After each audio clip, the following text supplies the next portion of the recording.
Good evening, listeners. Welcome to BFM 91.2. My name is Yara Esba, and today we're starting a new program called the Legal Hour on BFM 91.2. So welcome to the Legal Hour. It's basically the first edition for this particular program, and I welcome all the listeners as we go about learning our Constitution, especially the draft Constitution that was just voted against by our parliamentarians recently. So this evening I have a guest who is Manding Boulundala, is a law graduate from the University of the Gambia, and also on the list of the guests is basically Manding Boulundala, who is yet to be in. He is also a law graduate from the University of the Gambia. So we'll be discussing certain issues concerning. Since this is the first edition of the program, we would look at the basic or the general context of a constitution in a democratic state. So today we would look at the meaning of a constitution in a democratic society, the importance of a constitution in democracy, and the second segment would be on the trust-bin draft constitution. I call it a trust-bin. Basically, I don't know whether the listeners outside would agree with me. So we have another segment on this show that is going to be looking at the communique that was made by the Western nations on the draft constitution, where they urge our parliamentarians to basically vote in the new draft constitution. So we would look at some of these points and dilate more on it. My name is Yara Esba, and as I said, Manding Boulundala, a law graduate from the University of the Gambia, is one of our guests, and Manding Boulundala, who is also a law graduate from the University of the Gambia. These are the two experienced guests that we have today. So before we go, I would just allow Mr. Sane to introduce himself and tell us a little bit about his background first before we get into the main context of the program. Hello, wonderful listeners. My name is Manding Boulundala. I am a law graduate from University of the Gambia, class of 2022. As Mr. Bah rightly said, I am actually not an expert, though. Yeah, I am just a learner in the domain of law. I am currently making research as far as law is concerned, so I am not an expert, and anything that is shared here is just my opinion and also my reasoning as far as the law is concerned. So I am happy to be here today, and I am hopeful that we'll have a very wonderful discussion. Thank you very much. You've heard that's Mr. Manding Boulundala, a law graduate from the University of the Gambia. As he pointed out, that he is also just a law researcher. So the first point basically is let us look at the meaning of a constitution. When we talk about constitution, what sort of document are we talking about here? Okay, thank you, Mr. Ba. I think it's very important for us to start with this. What is a constitution? In the layman parlance, that is, laymen will define a constitution as a document that governs the conduct of a certain group or a certain kind of people or a nation or a state. But when it comes to the legal definition of a constitution, it is beyond that. If you look at the constitution, actually the definition would mean that a constitution is a document that is fundamentally prepared by people of a particular state or a nation or an organization, and this document establishes the government, the institution of the government, the apparatus of the particular government, and also laid down maybe the functions of those kind of institutions in the state. So a constitution also will go beyond to guarantee fundamental human rights and freedom. So this is basically a constitution. All right, quite vivid, basically. So this goes to show how important a document called the Constitution is when it comes to governing society, how society lives, and how they do business and all kinds of things. So is a constitution basically any document? For instance, is it any document basically, a constitution? No, actually, a constitution cannot be any document. It has to be a legal document. It has to be a document that is prepared by the people. That's why there is this legal scholar called Thomas Paine, who says that a constitution is not the creation of the government, but it is the creation of the people constituting the government. So a constitution is not just a document, it is a document that is created by the people that constitute the government. So actually, constitution can never be any document. That's why it's a sacred book. That's why it's beyond, and that's why it is the ultimate law that governs the relationship of people, and also spell out the rules of the government, and also establish institutions that are actually there to actually establish certain procedures, and those procedures also have to be in line with the constitution. So the constitution can never be any document.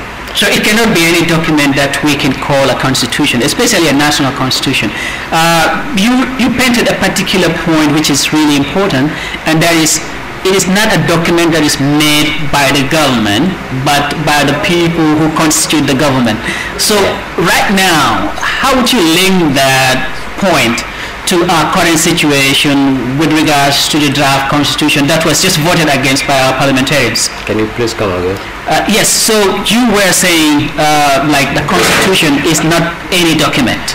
You know, it's a document that is made by the people who constitute the government. So looking at our context at the moment as a country, where we are going when it comes to the legal battles, how could you link that point to the current situation of the Gambia, where we have our parliamentarians voted against a draft constitution which was highly consultative when during its formation?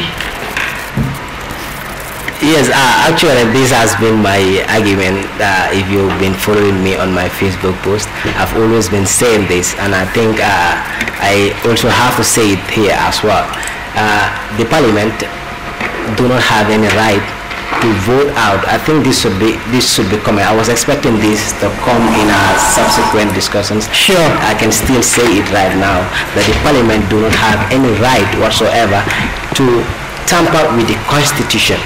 And there is this this argument made by a lawyer and a politician, my party, which I also support, which I think was my original position with respect to this subject matter, was that there is no provision in the 1997 Constitution that says that the Parliament it actually does not even provide any provision for the repulsion or the repeal of the 1997 Constitution. So actually, yes.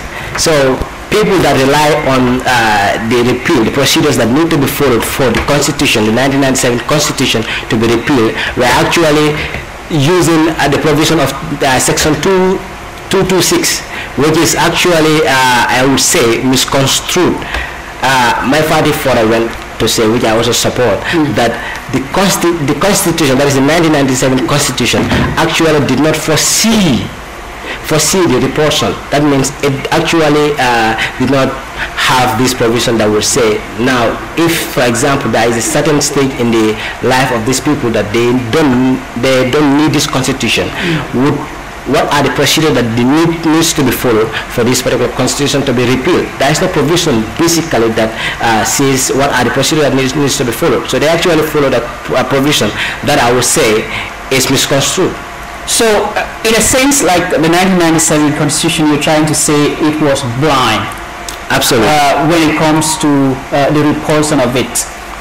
For instance, if there comes a time we Gambians no longer need the 1997 Constitution, how to do away with it? It wasn't captured in that 1997 Constitution. Yes, that is basically my argument. Okay, so our next guest is actually in the studio, and that is Mamadou Seydou Balde, who is a law graduate from the University of the Gambia. I would allow him to introduce himself, and then we pick up from there. Mr. Balde, welcome to the show, The Legal Hour. Thank you very much, Mr. Ba, and I apologize for coming late. Actually, it's because of I did not get the direction initially. Okay. So I apologize for that. Understood. I am Mamadou Saidou Ba. I'm currently working at the judiciary of the Gambia. I did law at the University of the Gambia and subsequently to the Gambia Law School. Okay. And thank you for having me. You're welcome. Yes, listeners, that is Mamadou Saidou Ba instead of Saidou Balde. I beg your pardon. So, Mamadou Saidou, let us get this point here. For instance, could the Constitution satisfy every person in every aspect? For instance, in the drafting of a Constitution, can it satisfy the feelings or the aspirations of every person in all things? And thank you very much, Mr. Ba. It is impossible for the draft constitution to satisfy each and every Gambian, but then it is very important for the draft constitution to satisfy majority of Gambians. The yearning and aspirations of majority of Gambians should be reflected in the draft constitution. If it is not reflected there, there is a probability that it will be rejected at referendum had it made it to that level. Okay. So it is unfortunate that it did not make it to that level. Yeah, so Sani, so it means basically a constitution cannot satisfy the aspirations of every citizen. But sometimes, does this mean we have to make some compromises here and there as citizens in order to get a constitution? No, actually, as Mr. Bass says, actually the Constitution can never satisfy everybody. I actually made this argument and someone came up and I was actually referring to a particular law that was discriminatory, and someone just got up and told me that there is no law that is not discriminatory. Every law is discriminatory in the sense that what satisfies you will not satisfy me. But the law, there is a general understanding that law can be discriminatory provided that that particular law is positive. That particular discriminatory description of that particular law is positive, we can accept that. But the negative discrimination, we will not accept that. So for the fact that the Constitution is actually a document that does not satisfy everybody, doesn't mean that we will not actually adopt it as our own. So that's why there is a threshold that the Constitution will provide. For example, when it goes to referendum, like in the 1997 Constitution, it says that if the Constitution goes to referendum, at least 50% of the voters must vote. And out of that 50% of the total number of voters in the Gambia, 75% of them must favor the Constitution. So it does not say 100% because there is a general understanding that not everybody would actually support a particular Constitution. Okay. Yes. All right. So, Mr. Bande, let me take you back just a little bit because why is the Constitution as a document so important? Why is it so important, example? Why is it so special as a document? Thank you, Mr. Ba. The Constitution is the ground norm, is the supreme law of the land. So that is why it is so important for the country, because all other laws derive their source from the Constitution. So, and it also lays foundation for good governance, respect for fundamental rights, and all other things. So the Constitution is so important that you cannot be able to determine how important it is. It is so important that you may not be able to measure its importance. Okay.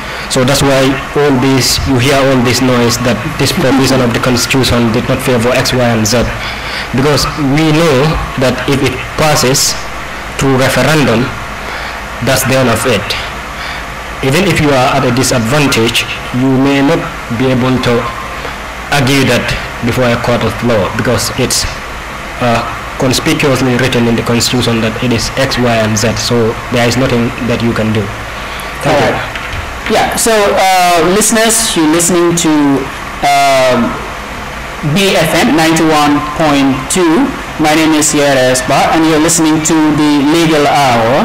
Here, this is the first edition that has been launched from this new radio station on a new program. So, yes, Mr. Sani, why is it there is a huge debate that is surrounding the new constitution or the new draft constitution. Why was it basically failed at the National Assembly? If so many Gambians are basically agreeing that it was a good document, why does it fail at the National Assembly and it did not get to a referendum? Yeah, I would say that answer is straightforward. There is a legal provision with the constitution, I would say the draft or the promulgation bill of the 2020 draft constitution did not actually meet, which is the threshold. There is a provision with respect to the procedures that has to be followed or have to be followed for the constitution to be actually adopted. So these procedures were not actually fulfilled. If you look at the 1997 constitution, in order for a bill to actually be maybe enacted as a law and assented to by the president, it has to pass certain procedures, one of which is, for example, especially for constitution, it has to be published in the Gazette, public Gazette, twice. And the first one, the duration or the period between the first and the second has to be 3 months. And then after that, the second, before the second, after the second publication in the Gazette, it has to also, it should not be introduced in the Parliament 10 months earlier. So you realize that these are the procedures, and after that as well, the Parliament also has to debate. They should have the first reading, the second reading, and then and so on and so forth. So the current constitution, or you describe as the draft-bill constitution, actually failed because it failed to actually meet the threshold, which was 3/3 of the total members of the 1990 the National Assembly members. They have to actually support the draft. So actually they failed with respect to the number of people that supported it and the number of people that actually went against it. So that's why actually it failed. Yes, so Mamadou, can you elaborate, for instance, on that point, if you have a different view or perspective to Mr. Sane, for instance? Okay, thank you. I'm not sure whether I have a different answer to that, because the draft constitution fails since the first day it was published. Since the first day it was published by the Constitutional Review Commission, there was a lot of commotions as to why the CRC did not include X, Y, and Z provisions. There was a commotion in the country since the beginning. So they were having a chance to put maybe those concerns of people who can actually frustrate the entire process of the CRC. They fail to incorporate those people's recommendations. Had it been those recommendations were made, for instance, there are certain people who are so influential that they can frustrate an entire process of a country. So I think in drafting a constitution, it is important to also consider those kind of things, even though they are petty, but then you will not like certain elements of a society to frustrate an entire process where you have devoted your time, energy, and resources and everything. At the end of the day, there is nothing that can be done about that. The process was absolutely a difficult one, but then it actually failed. The CRC, the draft constitution failed since the first day it was published by the CRC. All right, listeners, later in the next or in the last 30 minutes, we'll basically open the lines for listeners to call in and make some comments or suggestions to the show, since this is the first edition. But before we get to that, I would come back to Mr. Sane to basically try and answer this question for us. Are there any threats that this constitution, for instance, a constitution, can pose to a nation or her people? For instance, what I mean here is, since the Constitution governs our lives, and whatever we do is within the law, can the Constitution be a threat to someone, example, to a citizen, for instance? I'm not sure I understand this question. I'm not sure what you actually want me to. Yes, so, okay, let me get back to the point. You did say here that the Constitution governs everything, because it actually dictates lives for us, what we should do, how we should do it, and where should we do it. For instance, in that case, when we have like certain law in a constitution, or certain chapter or a certain sentence in the Constitution, can those can they harm like the citizenry, for instance, in that regard? If it is, I don't know how to explain this point, but for instance, can a constitution of a nation hurt the people or harm the general interest of the populace? Like for instance, the 1997 Constitution is believed to be changed more than 50 times or 50 times. Probably you guys stand a better chance to verify that for us. Those areas that were amended in the 1997 Constitution, basically we're trying to empower an individual or a particular interest group. Can those change, example, those laws, can they harm the majority of the citizenry, for instance? Yeah, absolutely. Laws that are actually encapsulated in the Constitution, they are the determinant factor to actually cause any good or harm in our lives as citizens of a particular state.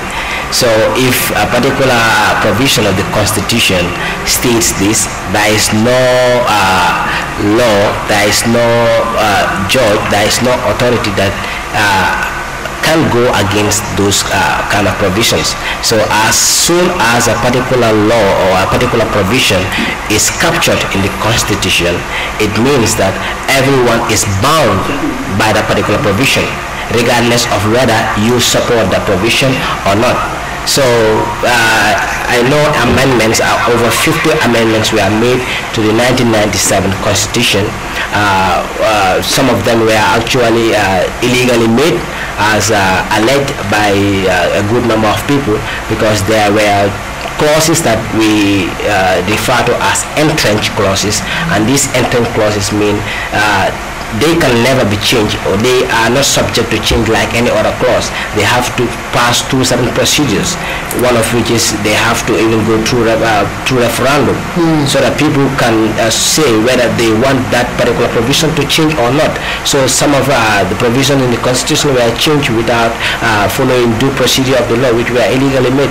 So that being said, a constitution, your question is whether laws that are encapsulated in the Constitution can hurt or can harm a citizen. Of course they can, because they are the one that dictates your life. If law A, B, and C says you have to be killed if you are maybe found guilty by a court of law, then you have to be killed, because it is actually law that is stated in the Constitution. So actually, Constitution will dictate your life, so it can hurt you if, for example, it is not in your best interest. BFM 91.2. This is the legal hour. So before we open the lines, basically it will be in the next 30 minutes. Today, as the first edition, we're just trying to look at some of the basic importance of the Constitution of a democratic state. And before, in our subsequent programs, we will try to basically strike a deal on specific issues on the Constitution, or on the draft Constitution, basically. But for today, we are generalizing things to look at the fundamental importance of a constitution in a society. Mr. Ba, let us look at this point here. African leaders usually use the document or the constitution to entrench themselves in power. For instance, why do you think this is the case, for instance? Please repeat the question. Yes, I mean, for instance, we have seen like some African leaders, or most African leaders, would basically use the constitution itself to maybe amend it in a certain way that will empower them or entrench them in power. Why do you think this is the case, for instance, on the African continent? Okay, thank you very much. This is something that you see or hear in Africa every time. Even recently in Guinea Conakry, and in the Ivory Coast, it happened there. The sitting presidents want to serve third terms, and as a result, they soak their Supreme Court jurisdictions in order to amend their constitutions so that they can be able to contest third term in office. This is one of the problems we have in Africa, because leaders always want to ignore provisions of their constitution or amend it to their advantage. All these things is dictated by hunger for power, and also wanting to sway the aspirations of the people in power, or the people who are putting them in power.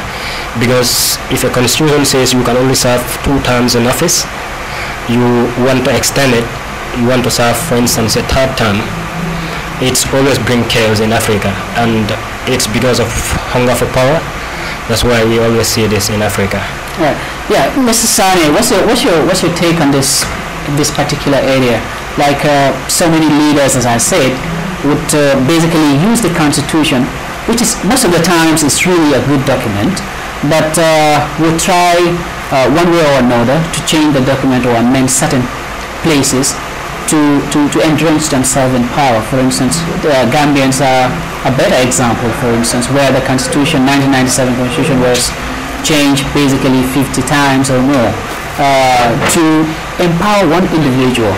Why do you think that's the case for Africa, for instance? What is actually the problem?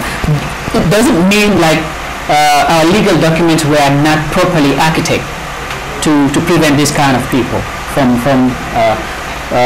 taking the power of the individuals or the people in their respective countries. Basically, I would say yes, that is the case. Actually, our constitutions, most of our constitutions do not entrench certain clauses. And then even if they entrench, like I made mention of previously, even if certain provisions are entrenched, actually the president is the head of the state, and also yes, he is the head of the state and commander-in-chief of the armed forces in most of the countries. So you realize that he can do anything he wishes, regardless of whether that particular thing that he is actually doing is in line with the law or not. So I would basically say, like, I would agree with Mr. Ba that most African sitting presidents would change the constitution to suit their own political ambition, because of the fact that they want to stay in power. But they are not alone. For instance, Jammeh wasn't alone who tried to manipulate the constitution to his favor. For instance, we have other citizens who are behind them and helping them, for instance, to change those things, especially at the parliament. Yes, of course. The parliament has to be subjected to the control of the executive if this has to happen. That's why there is a wide principle that says that no constitution is democratic if it does not have these 4 features.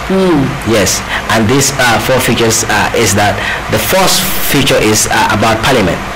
Once a parliament is convened, it can never be dismissed by anybody except itself. And then the other one is about the executive. The executive cannot appoint ministers without the approval of the parliament.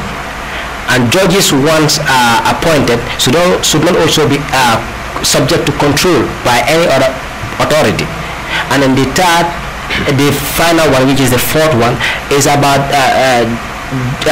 lawmaking. The power to make laws are the prerogative or only the function of the the parliament, that is the National Assembly, and no other body except the parliament should be allowed to make laws. So these are the four principles, cardinal principles, that would justify the democratic nature of a particular constitution or not. So if these things failed, actually that particular constitution is actually unconstitutional or undemocratic constitution. Yes. Yeah, but for instance, you would see that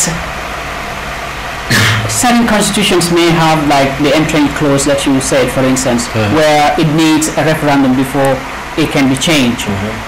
But in our own case, for instance, our parliament, the previous parliament, did, make some laws in favor of a particular group or a particular individual that were basically needed a referendum, for instance. Why do you think the executive always has the power over the legislative, for instance, in most African countries, to basically dribble them around? Now, actually, what I think deploy, or some of the mechanisms that they use, that the sitting president use, is to have control of certain members of the executive and the parliament. Sorry, the parliament. I beg your pardon. Yes. So you realize that if the president, that's why there is this, I think, familiar quotation or maybe familiar notion that the president should not be given the power to appoint or to nominate any member of the parliament. So the parliament should, every member of the parliament should actually be elected to go into parliament, so that the president would not actually control anybody in the parliament. Because we've seen like the case, for example, in the case of the National Assembly against its own member, that is Yakumba. Yakumba. Yes, Yakumba actually was a nominated member from the by the president. By the president. But later on, we heard that she was removed from her position. With respect to that, whether the president has power to do that or not, and then it was in the negative that the president do not have such powers to nominate someone and later on remove the person. So actually, if the president can ever do this, can ever change any entrance clause, it has to have the power over the people that actually make those laws, which are the National Assembly members, that are the parliament, as we really call them. So actually, this is the mechanism that they actually use. Okay. Yeah. So listeners, this is BFM 91.2. This is the Legal Hour with me, Yara Esba, and my guest is Mr. Nayuki Sane, law graduate from the University of the Gambia, and Mamadou Seiduba, also a graduate from the University of the Gambia. We are basically having a general discussion on the meaning of a constitution and the importance of it in a democratic society. So if you have any comment that you want to make, you can call us on 784-1456, 784-1456, 784-1456, or 329-6069, 329-6069. To make your comments, you can call these numbers or send us a text message probably, and we would read it right here. Or if you want to send a text message, basically you can send it to 32321, 2232321.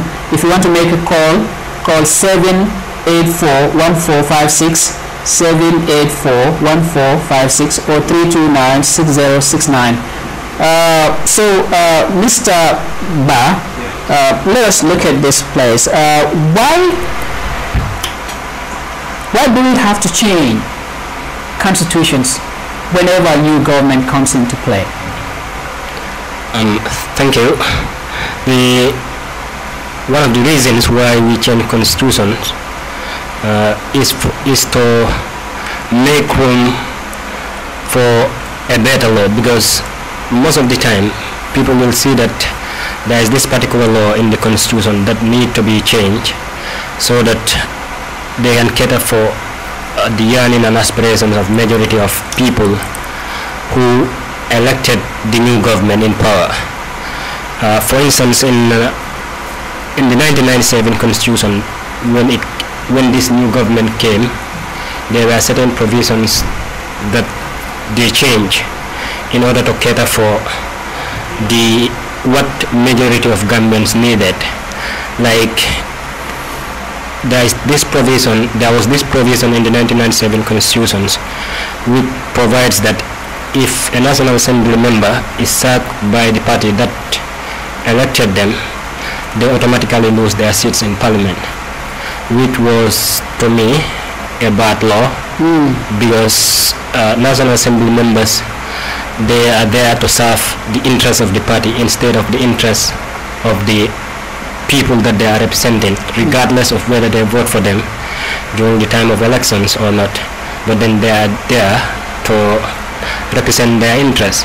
So if a political party should have the power, or the leader, most of the time is the leader of the political party who will initiate this, that they will actually sack you and you eventually lose your seat in parliament, which was a very unfortunate provision, and the first thing that they did is for them to remove it. And then there is this also provision in the Local Government Act, as you might know, which says that if a local government councillor or a chairman is removed or is sacked by their political party, they automatically lose their seat, and eventually that was changed.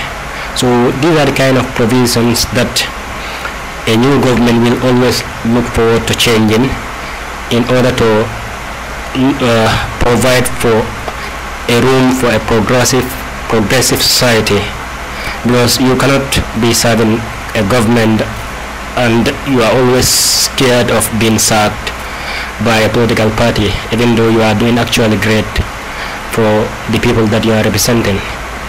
Yeah. All right. So, Mr. Sane, let us look at these. For instance, when Jawara came, 1965, 1970, he came up with a constitution for the Gambia. Later, Jammeh came in 1994, 1997, he came up with a new constitution. Now, Barrow came in, he wanted to come with a new constitution, which is the 2020. Does this mean every generation or every government that comes into power really need to change the laws of the land?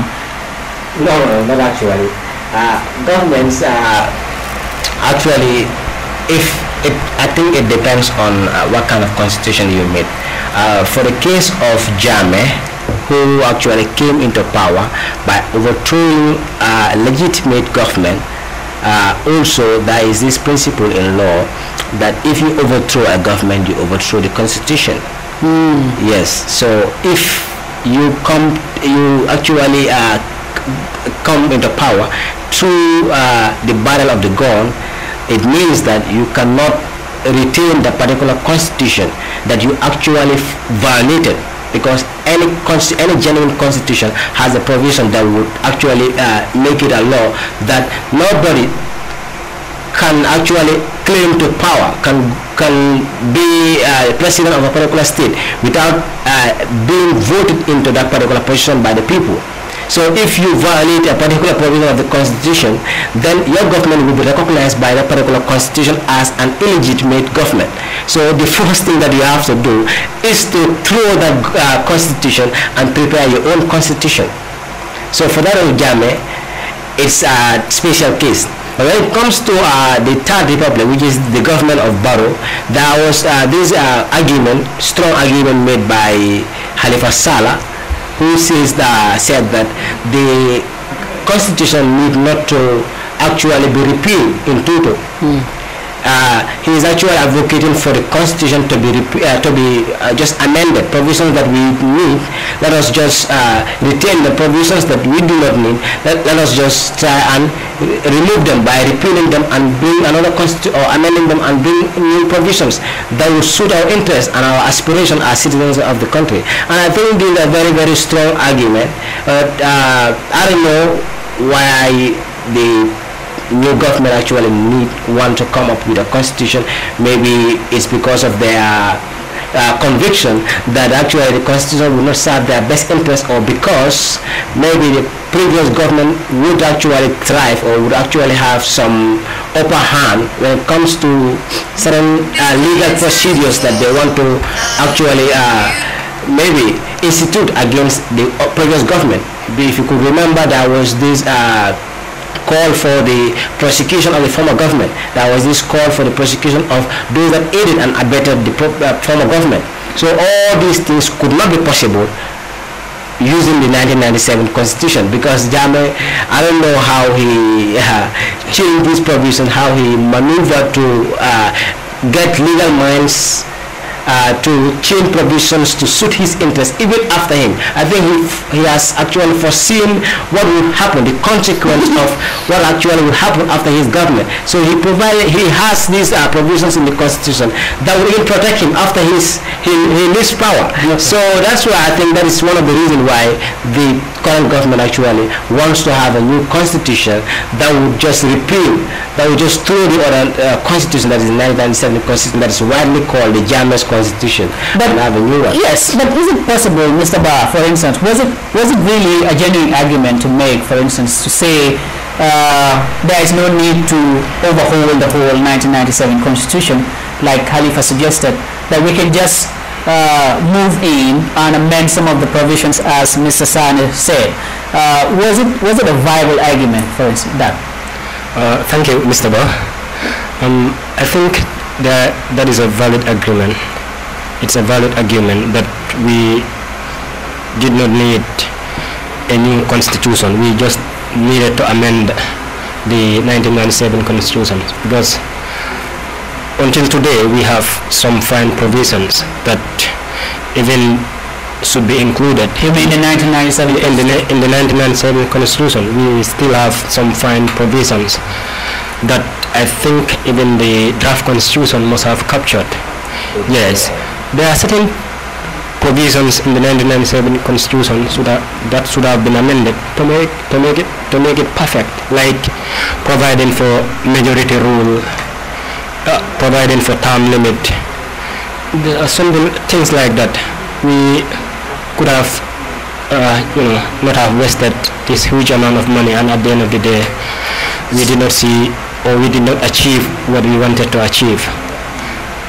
Okay. Yeah, actually, I think I also sound the same opinion, or a similar opinion with respect to that. Because if you read the draft constitution and read the 1997 constitution, I think they are very similar when it comes to provisions that we all want to see in the constitution. They are very similar. Yes, when it comes to citizenship, I think the only thing that is removed from the 1997 constitution is citizenship by descent. Now everything, even if your descendants are Gambians, you can acquire citizenship by birth. So these are some of the things that are just removed from citizenship. The whole of that chapter, I think chapter 4 or chapter 5 of the 1997 constitution. So you realize that there was nothing that was changed from the 1997. I must admit that yes, there were certain provisions that were introduced in the 2020 draft which were absent in the 1997 constitution. Yes, I admit that. But I think all this could have been possible through amendments, like my senior counsel just rightly said. So it was a route or an easier path to success. Exactly. Yes, I think so, but also looking at some of the problems that it might pose, you can also argue that there are some clauses that are entrenched, and if you are to change those clauses, it has to go through referendum, and we are trying to avoid referendum here, and then we will also encounter referendum when we want to make some certain amendments. So I think that is some of the problems you might also face when you want to just make amendments instead of repealing the whole constitution. Okay. Well, listeners, this is the Legal Hour. My name is Yara S. Ba. You're listening to BFM 91.2. Manju Kisane and Mohamed Saidu Ba are our guests today. So both are university graduates, law graduates from the University of the Gambia. If you want to call, you can dial 784-1456, 784-1456 or 329-6069. if you want to call or make any comments, you are highly welcome to the Legal Hour on BFM 91.2. So let us move to this. For instance, how devastating or destabilizing is the changing of constitutions from one government to another when it comes to legal issues on the African continent, particularly on the Gambia, because we have since 1965 we are trying to get at least 3 constitutions. How destabilizing is it? Because right now there is this reverberation that is going in society about this draft constitution. We spend so much money, $116 million is, all the energy that was spent along the process. How destabilizing is it for citizens, for instance? Okay, thank you, Mr. Ba. I think it is very destabilizing, especially changing or trying to change the 1997 constitution to the 2020 draft constitution. There is this frustration going on in the minds of most Gambians who think that the draft constitution should have made its way to the referendum. People are actually frustrated with the entire process, having wasted so much time and energy and resources in order to draft a constitution. But then building a constitution is not an easy thing to do. You will start it and you might end up falling down. You might not be able to actualize what you want to achieve. That's what happened in the Gambia, and it's very frustrating that what we yearn for, like term limit, this is something that many Gambians wants to see in our constitution. We are frustrated of seeing people leading us for 20 years, same person leading us for 20 years, 30 years.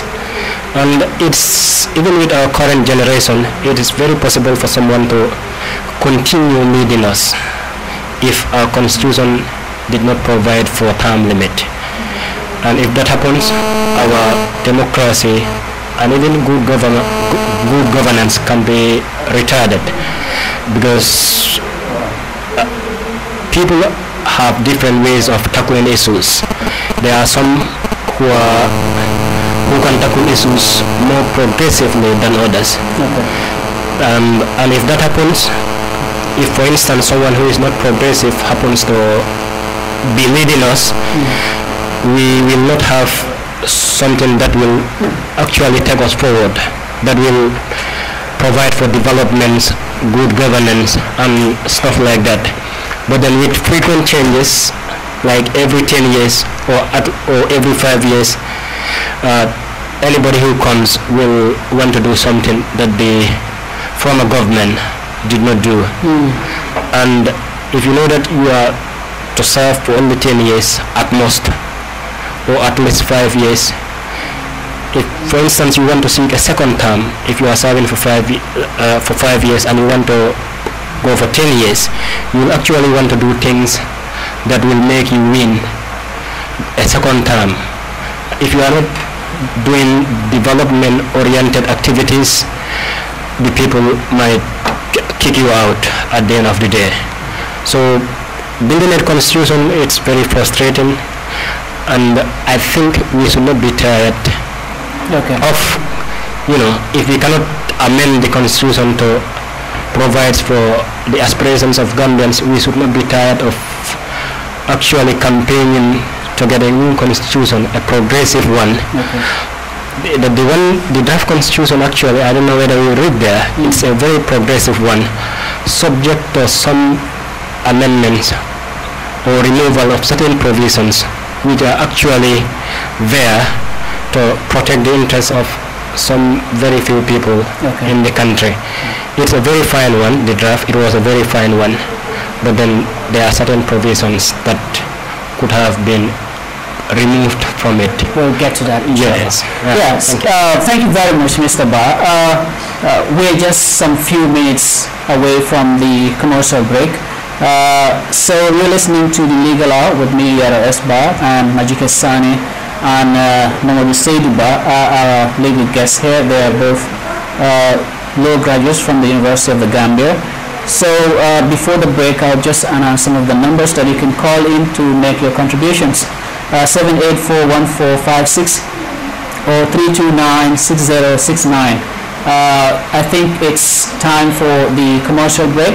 We will go for the commercial break and get back very soon. Thank you very much. Jambur Housing Estate, Jalambang Housing Estate, Phase 1 and 2, Kasakunda Housing Estate, Brikama Fulakunda Housing Estate, Phase 1 and 2, Anindula Jamalu. Nkabungol fanan dole andung na finishing kaki kuti miyalonko akake nyon tangoliti. Alfred na Nema Properties, dami yalonko. Real Estate doko aning bundo mkulti miyalonko ya sonandi bakele. Mfilali Atlas Petrol Station Auto, Fire Service nyate nga Brikama Halokunda, Combo Central District, West Coast Region. Wala fangeno in telephone number tole. 900-1000, 912-637, 970-6030, 777-3241, 391-2637, 7375865. Wala iseng email no nemaproperties@gmail.com. Nga kuro fanan ke almialon ko kala korda aljubale aninka kala luwasul fanan tupotale anim fanan se modol fale nala nin kenola wala ka kenol fale ni motola nga korda kadol fanan dale anunka bungol dole min kamda ko bunjangol aning self containol alla kene kol nin korda kol Nemo Properties jelon tadulat.